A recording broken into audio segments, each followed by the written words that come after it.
Wherever the wind takes me, doon lang ako pupunta. Marami nagko-comment na you'll be the next leading man daw ng GMA. Anong masasabi mo? Oh, may ganun po.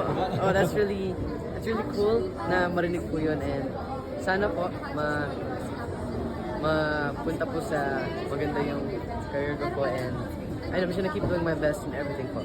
Sabi daw you'll be the next James Reid sa Philippines. Yes. Ano masasabi mo doon? Natutuwa po ako kasi sorry po maging ganun. Sobrang laki rin po ni James po, and ang galing din po niya gumawa ng music, and gusto ko rin po maging ganun sa music industry po. Nakita mo na sa personally? Hindi pa po.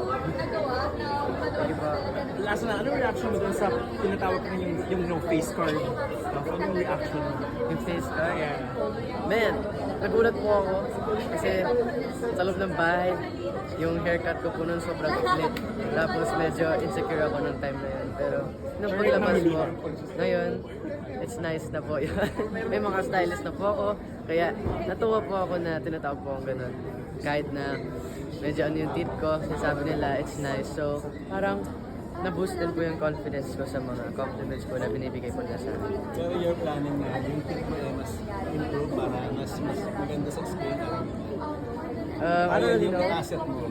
I don't really know, pero people are saying na it's nice daw na yung teeth ko, ganun po.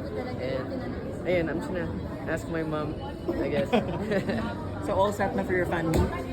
Ready ka na all set for your fan meet? Yes po, I'm preparing na po sa fan meet ko. And, ayun, abangan nyo na lang po ako nun. And, hope we have a great time. And I'm sure we're gonna have a great time. Thanks, Thank you po.